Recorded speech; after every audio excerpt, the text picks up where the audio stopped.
नमस्कार दोस्तों, शुभम क्लासेस में बहुत बहुत स्वागत है आप सभी का। मैं सुधीर भारद्वाज। क्लास 12th में मैथमेटिक्स में जो पोर्शन चल रहा है आव्यूह का, आज हम एक नया टॉपिक डिस्कस करेंगे। आव्यूह का परिवर्त, ट्रांसपोज ऑफ मैट्रिक्स और आव्यूहों के परिवर्त के कुछ गुणधर्म यानी कि property of transpose of matrix. ठीक है, और इससे संबंधित कुछ सवालों का हम हल करेंगे। और इससे पहले कि इसमें हम आगे बढ़ें, जो प्रश्नावली 3.2 में कुछ क्वेश्चन यहाँ पे देख लें कि 2-3 क्वेश्चन बाकी थे। 15, 16, 17, 18 इन दोनों 15 बता देंगे 16 लग जाएगा, 16 बता देंगे 17 लग जाएगा। ठीक है, इसमें 15वां क्वेश्चन हम बता देते हैं कि एक आव्यूह ए 3x3 ऑर्डर का दिया हुआ है, तो a² - 5a + 6i का मान ज्ञात कीजिए। ठीक है, क्वेश्चन को लिख देते हैं। इसमें a² - 5a + 6i का मान बताना है, तो सबसे पहले हम निकालेंगे कि a² का मतलब है कि a इंटू ए, यानी कि आव्यूह a का इसी आव्यूह के साथ गुणा। ठीक है, ये चीज़ हमें निकालना पड़ेगा। a² का मतलब है कि उसी मैट्रिक्स का, यानी कि जो आव्यूह a है उसी मैट्रिक्स के साथ गुणा। a² का मतलब है a इंटू ए, यानी कि आव्यूह a और मैट्रिक्स का जो गुणा होता है, हमेशा हम बताए थे कि रो टू कॉलम होता है, यानी कि एक पंक्ति को यहाँ से उठाएंगे, ये चीज़ R1 को उठाएंगे यहाँ से और इस पे रखेंगे। ठीक ना, बारी बारी से इस पे रखेंगे, इस पे रखेंगे, इस पे रखेंगे। तो आव्यूहों का जो गुणनफल है, इसको उठाएंगे यहाँ पर रखेंगे तो 2 पड़ेगा 2 पे तो 4 हो जाएगा, 0 पड़ेगा 2 पे 0 हो जाएगा, 1 पड़ेगा 1 पे तो यहाँ पे 1 हो जाएगा। ठीक है, ये चीज़ हो गया। फिर से R1 को उठाएंगे, किस पे रखेंगे, C2 पे, तो हम पूरा मल्टीप्लाई कर दे रहे हैं। इसका प्रैक्टिस आपको कराया गया है, यानी कि आव्यूहों का गुणा कैसे होता है, ये चीज़ बार बार बताया गया। जो भी बच्चे नए हैं तो वो सीख लें कि जो आव्यूहों का गुणनफल होता है, पहले पंक्ति को उठाते हैं, पहले स्तंभ, दूसरे स्तंभ और तीसरे स्तंभ पे बारी बारी से रखते हैं। जैसे कि मैंने जो एलिमेंट जहाँ पे पढ़ता है वो उसके साथ मल्टीप्लाई होके ऐड हो जाता है। ठीक है, अब क्या करेंगे, R1 यानी कि पहली पंक्ति को उठाएंगे, C2 पे रखेंगे तो 2 पड़ेगा भैया 0 पे, यहाँ हो जाएगा 0, 0 पड़ेगा 1 पे, ये हो जाएगा 0, और 3 पड़ेगा 1 पे तो ये हो जाएगा +3। क्लियर है। फिर से जो R1 रखाएगा C3 पे, तो 2 पड़ेगा 1 पे, इसको ऐसे उठा के इस पे ऐसे रखना है। ठीक है, तो यहाँ पे 2 हो जाएगा, यहाँ पे 0 हो जाएगा और 1 0। क्लियर है, तो इसको हम पूरा मल्टीप्लाई कर दे रहे हैं। इस तरह से मैंने पूरा आव्यूह का मल्टीप्लाई कर दिया है। इसको हम थोड़ा सा ऐड कर देते हैं। अब हम उम्मीद करते हैं कि आपका प्रैक्टिस हो गया। ये हो गया 5, ये हो जाएगा 3, ये हो जाएगा 2, ये 3 2 5 4 9, यहाँ पे हो जाएगा -2, ये हो जाएगा 5। क्लियर है, ये हो जाएगा 0, यहाँ पे हो जाएगा -1 और ये हो जाएगा -2। ये आया हमारा a²। ठीक है, a² आ गया। अब यहाँ पे 5 इंटू ए निकालना है, यानी कि जो आव्यूह a है उसमें 5 का मल्टीप्लाई कर देना, और जो 6 इंटू y है, देखिए 5 इंटू ए, 5 इंटू ए का मतलब ये पूरा आव्यूह। हम बताए थे कि किसी भी आव्यूह में जो कोई अदिश संख्या का गुणा होता है, तो ये जो है नंबर जो 5 है, इस आव्यूह के प्रत्येक अवयव के साथ मल्टीप्लाई हो जाएगा। तो यहाँ पे मल्टीप्लाई कर दे रहे हैं, ये मैंने मल्टीप्लाई कर दिया, यानी कि ये हमारा 5 इंटू ए आया। ठीक है, अब जो हमें बताना है यहाँ पे 6i क्या है भैया, जो 6 है तो 6 रहेगा। i जो है हमारा 3x3 ऑर्डर का तत्समक आव्यूह, यानी कि आइडेंटिटी मैट्रिक्स लेना है। और आइडेंटिटी मैट्रिक्स हम बताए थे 1 0 0 0 1 0 0 0, यहाँ पे 1, यानी कि जो मुख्य विकर्ण का जो अवयव है वो 1 1 होता है, बाकी सब अवयव क्या हो जाते हैं, 0 हो जाते हैं। क्लियर है, इसमें क्या होगा, इसमें फिर से क्या है कि ये जो बाहर 6 का मल्टीप्लाई है, तो ये जो 6 होगा प्रत्येक अवयव के साथ मल्टीप्लाई होगा, तो यहाँ पे 6 हो जाएगा, 0 0 0 6 0 0 0, यहाँ पे 6। क्लियर है, तो यहाँ पे हो गया 3x3 ऑर्डर का ये भी आव्यूह और 3x3 ऑर्डर का ये भी आव्यूह। ठीक है, इस तरह से हम क्या है कि a² की वैल्यू पा गए, a² की वैल्यू पा गए, 5 इंटू ए की वैल्यू पा गए, ठीक ना, और 6 इंटू आई की वैल्यू पा गए ये भी। तो हमें जो मान बताना है वो बताना है यहाँ पे a² - 5a + 6 इंटू आई का। a² की वैल्यू रख दीजिए यहाँ पे। देखिए भैया, इसको अब क्या करना है, a² की वैल्यू रख दिए, 5a की वैल्यू रख दिए और यहाँ पे 6i थी। इसको जब सॉल्व कर लेंगे तो इसको जोड़ना घटाना, सबसे पहले क्या करिए कि इन दोनों को जोड़ लीजिए, ये जो दोनों आव्यूह हैं इसको जोड़ लीजिए, फिर जो है इसको घटा लीजिए, तो हमारा जो क्या है वही फाइनल आंसर आएगा। क्लियर है, कोई बहुत बड़ा नई चीज़ नहीं है। मुख्य चीज़ ये था कि a² का मतलब क्या है, तो a² का मतलब होता है जैसे कि अगर हम एक्स स्क्वायर लिख दें तो एक्स स्क्वायर का मतलब होता है कि एक्स इंटू एक्स। तो उसी तरह से आव्यूह में भी अगर ए स्क्वायर लिखा है तो यानी कि ए इंटू ए, आव्यूह ए का आव्यूह ए के साथ गुणा। क्लियर है। इसी तरह से सिमिलर क्वेश्चन जो है यहाँ पे आपको मिलेगा क्वेश्चन नंबर 16। ठीक ना, एक आव्यूह दिया है, सिद्ध कीजिए कि ए क्यूब माइनस 6 ए स्क्वायर, यहाँ पे ए क्यूब। अब देखिए आपको एक नया चीज़ मिली है, ए क्यूब का मतलब क्या है। ए क्यूब का मतलब हुआ कि जो ए क्यूब है वो यहाँ पे देखा जाए तो ए स्क्वायर इंटू ए। क्लियर है। यानी कि पहले आपको ए स्क्वायर निकालना पड़ेगा, फिर जो आव्यूह आएगा उसका ए के साथ मल्टीप्लाई कर देंगे तो यहाँ से हमारा क्या आ जाएगा, ए क्यूब आ जाएगा। बाकी सब कुछ सेम है। ठीक है। तो इस तरह से क्वेश्चन आप जो है देखिए, होमवर्क आपको मिल गया। तो question number 16, question number 17, question number 18। ठीक ना, 16, 17 और 18, तो ये आपको खुद से क्वेश्चन करने हैं। अगला हमारा टॉपिक है जो है आव्यूहों का परिवर्त, ट्रांसपोज ऑफ मैट्रिक्स। बड़ा ही इंपॉर्टेंट टॉपिक है और एक कंपटीशन कहीं पे भी आप पढ़ेंगे, IIT JEE की तैयारी कर रहे हैं, कोई भी विशेष प्रकार का जब आप एंट्रेंस देंगे यहाँ से आपको ये सवाल मिल जाते हैं। कुछ तो प्रॉपर्टी डायरेक्ट यहाँ से मिल जाती है। ठीक ना, इसकी प्रॉपर्टी ही पूछी जाती है। तो ये चीज़ हम आज डिस्कस करेंगे। किसी आव्यूह का परिवर्त क्या मतलब है, ट्रांसपोज ऑफ मैट्रिक्स, किसी मैट्रिक्स का ट्रांसपोज क्या मतलब है। तो हम एक एग्जांपल से आपको क्लियर करेंगे कि माना कि एक आव्यूह हमें दिया हुआ है, ये कितने ऑर्डर का है, 2 रो और 3 कॉलम है। ठीक है, 2 क्रॉस 3 ऑर्डर का है।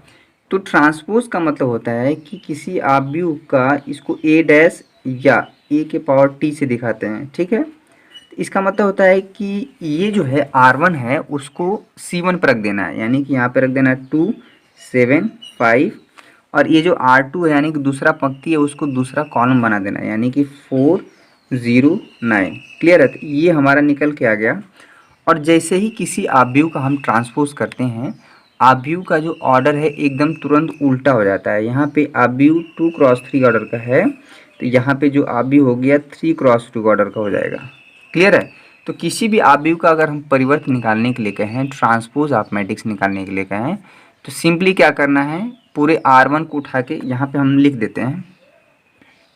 R1 को उठा के हमें क्या कर देना है, C1 पे रख देना है, और R2 को उठा के C2 पे, और R3 को उठा के क्या कर देना है, C3 पे। उसमें पूरा का पूरा चेंज हो जाएगा। एक एग्जाम्पल हम और कर लेते हैं। एक आव्यूह 20792 -1 7 √3 क्रॉस 3 ऑर्डर का है। इसका हमें ए ट्रांसपोज निकालना है। तो ए ट्रांसपोज को या तो ए के पावर टी से दिखाते हैं या ए डैश दिखाते हैं। ठीक है, तो सिंपली क्या करना है, बहुत ही आसान है। ये जो है हमारा R1 है, ये हमारा R1 है, ये हमारा R2 और एक है हमारा R3। तो सिंपली हमें क्या कर देना है, यहाँ पे ये जो R1 है ये 207, इसको हमको कॉलम में कन्वर्ट कर देना है। 207 925। ठीक ना, 925 को 925 यहाँ पे कर देते हैं, और ये जो है R3 है यहाँ पे हमें कर देना है -1, यहाँ पे 7, ये हो जाएगा √2। क्लियर है। तो ये हमारा हो जाएगा 3 क्रॉस 3 ऑर्डर का। तो ये बहुत ही आसान है। ठीक है, एक दो क्वेश्चन आपको दे देते हैं प्रैक्टिस के लिए, उसको करिए। एक क्वेश्चन ले लीजिए, यहाँ पे एक आव्यूह x है 5 √2 7 9 5 0। इसका हमें ट्रांसपोज बताना है, यानी कि x डैश या x के पावर t, दोनों में से ये कुछ भी समझ सकते हैं। एक आव्यूह y है, y का भी हमें क्या बताना है, y डैश बताना है, या y के पावर t, या यहाँ पे y डैश। क्लियर है। ये चीज़ आपको करना है। तो इससे अब बहुत बड़ी चीज़ नहीं थी आव्यूहों का जो ट्रांसपोज निकालना, परिवर्त निकालना। इसके बाद जो है आव्यूहों के परिवर्त के कुछ गुणधर्म हैं, property of transpose of matrix. जो पहली प्रॉपर्टी है ट्रांसपोज ऑफ मैट्रिक्स से संबंधित, कि किसी आव्यूह का जब हम ट्रांसपोज करते हैं फिर से ट्रांसपोज कर दें, ठीक ना, तो ये फिर से वही ओरिजिनल आव्यूह आ जाता है। ठीक ना, कोई आव्यूह ए है तो उसका हम ट्रांसपोज किए और फिर से उसका ट्रांसपोज करेंगे तो वही आव्यूह आ जाएगा। ये हम एग्जाम्पल से क्लियर करेंगे। ठीक है। और यहाँ पे एक प्रॉपर्टी है कि कोई k इंटू ए के पावर डैश, यानी कि ए कोई आव्यूह है, उसमें किसी अदिश संख्या का गुणा करके आप ट्रांसपोज कर रहे हैं, या इसमें पहले ही आव्यूह का ट्रांसपोज कर लीजिए फिर उसके बाद इस अदिश संख्या का गुणा करिए, तो आपको अंतर नहीं आएगा, दोनों रिजल्ट सेम आएगा। तीसरी प्रॉपर्टी है कि दो आव्यूहों का योग है, यानी कि a + b ट्रांसपोज है। इसमें क्या कर सकते हैं कि आव्यूह ए है आव्यूह बी है, दोनों को ऐड करके फिर से उसका ट्रांसपोज निकाल रहे हैं, परिवर्त निकाल रहे हैं, या ये रिजल्ट या दोनों का अलग अलग आप परिवर्त निकाल लीजिए, फिर उसको बाद क्या करिए जोड़ दीजिए, आपका रिजल्ट सेम आएगा। सबसे जो इम्पोर्टेंट ये है कि दो आव्यूह ए और बी हैं, उनका गुणा करके फिर क्या करिए ट्रांसपोज निकालिए, या इसमें क्या है कि ये चीज़ अलग अलग ट्रांसपोज निकाल के इसको रिवर्स ऑर्डर में मल्टीप्लाई करना पड़ेगा। यही रिजल्ट जो है कई बार एग्जाम में पूछा गया है कि which of the following MCQ, यानी कि जो बहुविकल्पी प्रश्न है, MCQ multiple choice question, multiple choice question यानी कि जिसमें 4 ऑप्शन सही रहते हैं, इसमें ऐसी दे देगा कि कौन सा ऑप्शन सही है, इसमें एक आध ठो बदल देगा, ठीक ना। इसमें कभी भी ये चीज़ नहीं होता है, क्या ये चीज़ ए इंटू बी, इसमें बच्चे हमेशा गड़बड़ कर देते हैं, ए डैश इंटू बी डैश, ये चीज़ नहीं होता है, ठीक ना। बी डैश पहले होगा इंटू ए डैश, क्लियर है। ये मुख्यतः ये ज़्यादा इम्पोर्टेंट था। ये हुआ आव्यूहों के परिवर्त से संबंधित कुछ जो प्रॉपर्टी था। पहले प्रॉपर्टी पे हम क्वेश्चन करा देते हैं, सब प्रॉपर्टी पे एक एक क्वेश्चन करा देते हैं। जो प्रॉपर्टी नंबर 1 है, इस पे एक बहुत छोटा सा एग्जांपल हम ले लेंगे, जिसे माना 2x2 ऑर्डर कर लेते हैं, यहाँ पे 2 5, यहाँ पे हम ले लेते हैं 7 और 0, ठीक है। यहाँ पे 2x2 ऑर्डर का एक आव्यूह ले लेते हैं, इसको हम दे देते हैं समीकरण नंबर 1, क्लियर है। तो अब क्या करते हैं, इसका ए डैश निकालेंगे। ए डैश बहुत आसान है, ए डैश क्या करना है, ये जो है हमारा R1 है, ये R1 है, इसको क्या कर दीजिए, जो सीधे लेटा हुआ है उसको खड़ा कर देना है, और जो खड़ा है उसको सीधे कर देना है। तो ये यही चीज़ मोटी मोटा अगर समझा जाए, ये 7,0 तो 2x2 ऑर्डर का आव्यूह हुआ। ये जो आव्यूह आया ए डैश, ठीक ना, ए डैश आया जो, इसका फिर से हमें ट्रांसपोज करना है, यानी कि फिर से ट्रांसपोज करेंगे। तो फिर से क्या करेंगे, ये जो हमारा R1 है इसको हमको क्या कर देना है, ये R1 को कर देना है C1 में, और ये जो R2 है इसको कर देना है हमें C2 पे, R2 पे। अगर ध्यान देखा जाए, इसे समीकरण नंबर हम 2 कर दें, तो समीकरण 1 और 2 को ध्यान से देखिए। तो ये जो आव्यूह है 2570 और ये जो आव्यूह है 2570, क्या यह आव्यूह ए है? बिल्कुल है। यानी कि किसी आव्यूह का ट्रांसपोज करके फिर से ट्रांसपोज करेंगे तो वही आव्यूह हमें मिलेगा। ये चीज़ एक एग्जाम्पल से आपको क्लियर हो गया, ठीक है। तो इसी तरह से जो हमारी चारों प्रॉपर्टी बताई गई थी, इस पे आप कोई भी एग्जाम्पल लेके आप वेरीफाई सत्यापित कर सकते हैं, बहुत कठिन चीज़ नहीं है, ठीक है। आप सभी के लिए क्वेश्चन है कि यदि एक आव्यूह -2 4 5, एक आव्यूह बी 1 3 -6 है, एक हमारा जो है स्तंभ आव्यूह है और एक दूसरा जो है आव्यूह बी पंक्ति आव्यूह है, तो सत्यापित कीजिए कि जो चौथी प्रॉपर्टी थी यानी कि P4 प्रॉपर्टी नंबर जो 4 थी, उसी का हमें क्या करना है, सत्यापन करना है। एक एग्जाम्पल से हमें दिखाना है कि आव्यूह ए और बी का मल्टीप्लाई पहले करेंगे, उसका फिर से क्या करेंगे, ट्रांसपोज करेंगे, या दोनों ही आव्यूहों का ट्रांसपोज करके फिर मल्टीप्लाई कर देंगे रिवर्स ऑर्डर में, यानी कि पलट के, तो ये जो रिजल्ट सेम आएगा। तो ये चीज़ बहुत ही इंपॉर्टेंट है, ये बहुत बार एग्जाम में पूछा गया है, ये वेरी इंपॉर्टेंट क्वेश्चन है। देखते हैं कितने बच्चे इसको सॉल्व करते हैं, ठीक है। तो ये चीज़ आपको मिला। नेक्स्ट टॉपिक है कि कोई भी आव्यूह सममित और विषम सममित आव्यूह, ये हमारा जो है आखिरी टॉपिक होगा इससे। सममित और विषम सममित, symmetric and skew symmetric matrix क्या होता है, ठीक ना, ये हमारा नेक्स्ट टॉपिक है। हो सकता है कि ये टॉपिक आज का जो है बहुत लेक्चर आसान था, बहुत ज़्यादा समझने में प्रॉब्लम नहीं होती है, किसी भी बच्चे को बहुत इजी है। सममित और विषम सममित आव्यूह, जैसे क्या सममित का मतलब क्या है, जैसे कोई आव्यूह यहाँ पे ले लें हम, जैसे 2 5, यहाँ पे 7, यहाँ पे 5, यहाँ पे 0, यहाँ पे हम कर देते हैं 9, और यहाँ पे एक मिनट देखिए, यहाँ पे 7 9 8 है। तो ये आव्यूह, इसको हम इक्वेशन नंबर 1 दे दें, ये आव्यूह सममित है कि विषम सममित है, इंग्लिश में बोलते हैं symmetric and skew symmetric matrix, ठीक ना। ये जो विषम सममित का जो इंग्लिश है वो स्क्यू सिमेट्रिक है, और इसका जो है इंग्लिश है सिमेट्रिक है। तो ये चीज़ समझिए, नाम सुनते रहिए, ठीक ना। तो आप जो है किसी भी बच्चे के साथ आप कंप्लीट कर सकते हैं, आप CBSE बोर्ड के बराबर चलेंगे, क्योंकि सिलेबस और कॉपी और किताब सब कुछ सेम हो गया है, कोई भी चीज़ आपको डिफरेंट नहीं मिलेगा। सिर्फ और सिर्फ वो इंग्लिश में पढ़ेंगे और आप पढ़ेंगे हिंदी में, ठीक ना। टॉपिक कंटेंट जो है आपको बिल्कुल भी डिफरेंट नहीं मिलेगा, ठीक ना। इंग्लिश और हिंदी का बस इसमें लफड़ा है, ठीक है। तो जो भी बच्चे अभी लाइव देख रहे हैं, हम तो चाहेंगे कि देखते देखते वीडियो को लाइक कर दें, क्योंकि ऐसा कोई चीज़ हम नहीं बता रहे हैं जो कि आपको समझ में ना आए। बहुत ही आसान टॉपिक चल रहा है और हर बच्चे को लगभग जो आव्यूह समझ में आ ही जाता है। तो symmetric and skew symmetric matrix, ये आव्यूह हमें पता करना है कि सिमेट्रिक है कि नहीं। तो क्या करेंगे कि किसी आप इसका ट्रांसपोज निकालेंगे, यानी कि ए डैश, या बहुत सहूलियत के लिए ए के power T, T for transpose, दोनों में से कुछ भी ले सकते हैं, ठीक है। तो आप क्या करिए, ट्रांसपोज निकालना है, तो यानी कि ये हो गया R1, ये R1 उठा के हम क्या कर देंगे C1 में कर देंगे, यहाँ पे 2 5 7, ये R2 है, R2 को उठा के हम कर देंगे C2 पे, और ये है 7 9 8, ठीक है। तो ये हमारा आव्यूह 3x3 ऑर्डर का नया आव्यूह बन गया। ध्यान से देखें, तो ये जो आव्यूह है 2 5 7 5 0 9 7 9 8, ये फिर से वही आव्यूह है जो हमारा आव्यूह ओरिजिनल है, ठीक ना। ये जो चीज़ है आव्यूह ए आ गया। तो किसी आव्यूह का जब हम ट्रांसपोज करें, परिवर्त करें और वही आव्यूह आ जाए, तो इस तरह के आव्यूह को हम बोलते हैं कि ये क्या है, सममित आव्यूह है।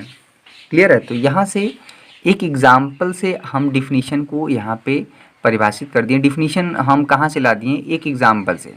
तो किसी आव्यूह का जब ट्रांसपोज करते हैं और फिर से वही आव्यूह आता है, इस प्रकार के आव्यूह को हम सममित आव्यूह सिमेट्रिक आव्यूह बोलते हैं। डिफिनीशन क्लियर होना चाहिए, यही डिफिनीशन है, ठीक ना। कि किसी आव्यूह का ट्रांसपोज करें, वहीं से वहीं आव्यूह आ जाए, तो सममित आव्यूह होता है। और विषम सममित क्या होता है, इसे यहीं पे क्लियर कर देते हैं। विषम सममित क्या होता है कि किसी आव्यूह का ट्रांसपोज किए, अगर वो माइनस आ जाए, ठीक ना। बहुत ही आसान है, डिफिनीशन क्लियर है, एग्जाम में आपको यहाँ से 3 से 4 नंबर आपको मिल जाएगा यहीं से। इस प्रकार हो ट्रांसपोज किए, अगर माइनस ए आता है, तो ये जो आव्यूह होता है विषम सममित आव्यूह होता है। ये दोनों ही डिफिनीशन यहाँ पे क्लियर होगी। डिफिनीशन को हम एग्जाम्पल से, एक विषम सममित आव्यूह का हम एग्जाम्पल आपको दे देते हैं, ठीक ना। सममित आव्यूह आपको बहुत ढेर सारे मिल सकते हैं, आपको चेक करना है कि कौन सा आव्यूह सममित है, कौन सा विषम सममित है। तो ये चीज़ हम तरीका अपनाएंगे, ठीक ना। तो ट्रांसपोज ही हमारा एक हथियार है। एक विषम सममित आव्यूह का एग्जाम्पल कर देते हैं दोस्तों। एक आव्यूह x है जिसके एलिमेंट 0 e f माइनस ई 0 g माइनस एफ माइनस जी 0। देखिए, विषम सममित आव्यूह की एक ख़ास बात है कि उसके जो मुख्य विकर्ण के जो अवयव हैं हमेशा 0 होते हैं, ठीक ना। ये चीज़ आप नोट पॉइंट में लिख दीजिए या समझ लीजिए कि अगर कोई भी विषम सममित आव्यूह है तो उसके जो मुख्य विकर्ण के अवयव होंगे सदैव 0 होंगे। क्लियर है। पहली बात हम चेक करना है कि ये विषम सममित है कि नहीं, तो हम क्या करेंगे, ट्रांसपोज निकालते हैं, यानी कि एक्स डैश, या अपनी सहूलियत के लिए एक्स के पावर टी। तो यहाँ पे हम क्या कर देंगे, ये जो है 0 ई एफ इस तरह से हो जाएगा, 0 ई एफ, ठीक ना, माइनस ई 0 जी जो है ये R2 में है, ये हो जाएगा माइनस ई 0 जी, C2 में हो गया। और माइनस एफ माइनस जी 0, तो यहाँ पे हो जाएगा माइनस एफ माइनस जी 0, ये हो गया C3 में। अगर यहाँ से देखा जाए तो ये जो चीज़ है एक्स के पावर टी, अब यहाँ से हम क्या करेंगे, हर जगह माइनस कॉमन निकाल लेते हैं।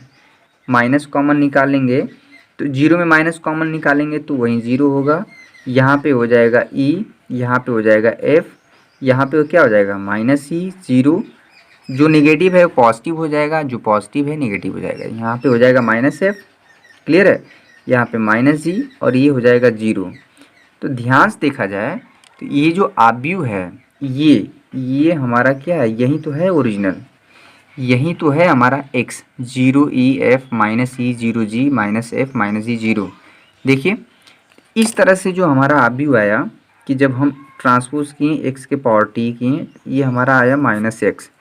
क्लियर है। तो इस प्रकार से ये पता चल गया कि ये डिफिनीशन है विषम सममित आव्यूह की, ठीक ना। तो ये जो आव्यूह x है ये क्या हुआ, विषम सममित आव्यूह, ये हो गया विषम सममित आव्यूह, ठीक है। तो ये चीज़ आपको पूरा का पूरा जो काम हो रहा है वो हो रहा है ट्रांसपोज से। किसी आव्यूह का जो ट्रांसपोज हमें निकालना आना चाहिए, ठीक है। अब दो प्रमेय हैं, प्रमेय नंबर 1 प्रमेय नंबर 2, बहुत ही आसान है। ये हमेशा हमेशा ही बोर्ड के एग्जाम में पूछे गए हैं, विषम सममित और सममित आव्यूह से संबंधित।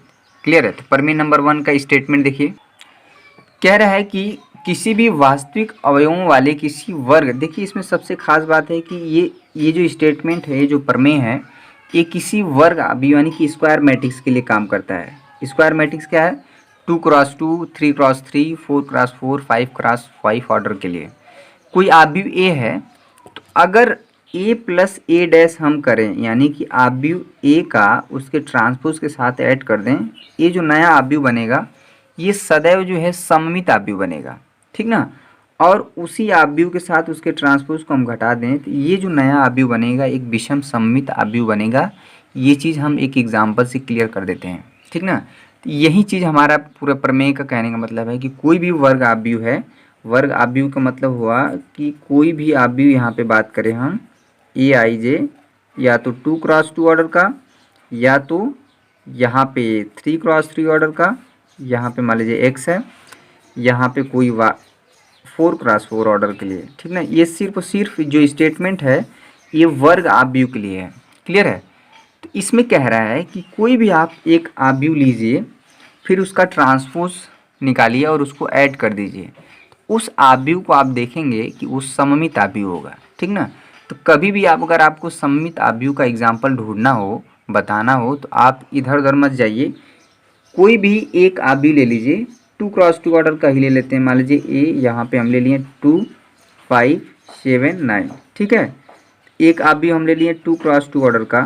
किसी भी चीज़ को समझने के लिए एक उदाहरण, एक छोटा सा एग्जाम्पल बहुत काफ़ी होता है, ख़ास करके मैथमेटिक्स में, ठीक ना। अदर सब्जेक्ट में आप ढेर सारे एग्जाम्पल लीजिए, लेकिन मैथमेटिक्स में समझने के लिए एक छोटा सा एग्जाम्पल पूरा का पूरा कॉन्सेप्ट को क्लियर कर देता है। इसमें हमें क्या करना है, ए ट्रांसपोज निकालना है, ठीक है। तो बहुत आसान है, ये 2, 5 है तो इसको क्या कर देंगे, ये हो जाएगा 2, 5, 7, 9 है, ये क्या हो जाएगा 7, 9, ये हो जाएगा हमारा 2x2 ऑर्डर का। अब हमें क्या करना है कि जो आव्यूह ए है और ये जो आव्यूह ए डैश है, इसको जोड़ देना है, ठीक ना। तो ये आव्यूहों का जोड़ना बहुत आसान है। ये आव्यूह ए है, ये आव्यूह ए डैश है, दोनों को ऐड कर दीजिए। तो आव्यूहों को जोड़ना तब बहुत पहले ही सिखाया गया है। 2 जुड़ेगा 2 के साथ तो यहाँ पे 4 हो जाएगा, 5 जुड़ेगा 7 के साथ ये हो जाएगा 12, 7 जुड़ेगा 5 के साथ ये हो जाएगा 12, और 9 जुड़ेगा 9 के साथ ये हो जाएगा 18। ये जो 2x2 ऑर्डर का नया आव्यूह आया, यहाँ पे जो 2x2 ऑर्डर का ये जो नया आव्यूह आया है, इसको ध्यान से देखिए, इसी के बारे में हमें सोचना है। ए प्लस ए डैश को आप नया नाम दे दीजिए, आप दे दीजिए बी, ठीक ना। दो आव्यूहों को जोड़ते हैं तो वो एक फिर से नया आव्यूह ही आता है। इसको हमें चेक करना है, ये जो बी हमने मान लिया है, तो ये जो है 4, 12, यहाँ पे 12, 18, इसके बारे में जो कह रहा है कि ए प्लस ए डैश यानी कि ये जो आव्यूह है ये एक सममित आव्यूह होगा। और सममित आव्यूह चेक करने के लिए क्या करेंगे, इसका ट्रांसपोज निकाल लेंगे। इसको ट्रांसपोज करेंगे तो ये हो जाएगा 4, 12, यहाँ पे क्या हो जाएगा 12, 18, ठीक है। ये ध्यान से देखिए, जब बी का हम ट्रांसपोज किए तो फिर से वही ओरिजिनल आव्यूह ही आ गया, ठीक है। यानी कि बी हमारा है क्या, यहाँ पे है बी प्लस ए डैश का हमने ट्रांसपोज किया तो वही आ गया, ए प्लस ए डैश ही आया। इस तरह से क्लियर हो गया कि जो ए प्लस ए डैश है हमेशा एक सममित आव्यूह होगा। क्लियर है। तो कभी भी आपको सममित आव्यूह बनाना है, सिमेट्रिक आव्यूह बनाना है, तो आप क्या करेंगे, एक कोई भी वर्ग आव्यूह लीजिए, उसका ट्रांसपोज करके दोनों को जोड़ दीजिए, ठीक है। तो प्रमेय नंबर 1 पे आपको हम इसमें क्वेश्चन दे देते हैं। यहाँ पे एक एग्जाम्पल आप चाहें तो कर सकते हैं। एक आव्यूह बी दिया हुआ है 3x, अभी तो विषम सममित आव्यूह के बारे में बताना है, ठीक है। तो आज का लेक्चर काफ़ी लेंदी हो गया। विषम सममित आव्यूह का एक प्रमेय है, प्रमेय नंबर 2 वो बताना है। तो क्वेश्चन देखिए, आप कर सकते हैं, उसको छोड़ दीजिए अभी। यहाँ पे प्रश्नावली 3.3 में आप देख लीजिए, क्वेश्चन नंबर 1, क्वेश्चन नंबर 2 सारे के सारे क्वेश्चन कर सकते हैं। बहुत ही आसान है और बहुत ही यूज़फुल है, एग्ज़ाम में बहुत बार पूछा जाता है। स्क्रीनशॉट ले लीजिए। क्वेश्चन नंबर 4, 5, 6, 7, 8 8 तक आप कर सकते हैं, ठीक ना। 9 के बाद हम बताएंगे, 8 तक आप एकदम कर सकते हैं। क्लियर है। क्वेश्चन नंबर 9 के बाद हम बताएंगे। इस तरह से जो है इसमें 12 क्वेश्चन है, इसमें 12 क्वेश्चन एक्सरसाइज में। इसके बाद जो है एक बहुत छोटा सा टॉपिक होगा जो कि लास्ट एक्सरसाइज होगा, प्रश्नावली 3.4, ठीक ना। तो इस तरह से हमारा ये क्या हो जाएगा, ख़त्म हो जाएगा। तो इसमें 4 एक्सरसाइज हैं, तो बहुत हम लोग करीब हैं, इसके ख़त्म हो जाएगा, ये 2 लेक्चर की बात हो रही है। तो आज के लिए बस इतना ही। एक बार फिर से हम कहेंगे सारे बच्चों से कि जो बच्चे वीडियो देख रहे हैं, देखते देखते लाइक करते, बहुत ही कम लाइक आता है। अगर 1000 के आसपास बच्चे वीडियो देख रहे हैं, समझ रहे हैं चीज़ों को, तो उसी रेशियो में आप जो है लाइक भी करिए और शेयर भी करिए। शेयर करना मत भूलिए, अपने दोस्तों तक पहुंचाइए वीडियो को, बहुत ही इम्पोर्टेंट है। कभी भी कुछ रुकने वाला नहीं है, चीज़ें चल रही हैं। आपको समझने की बात है कि लॉकडाउन है, तो इसका मतलब ये नहीं कि हाथ पे हाथ रख के बैठे रहें। काम करते रहना है, पढ़ते रहना है।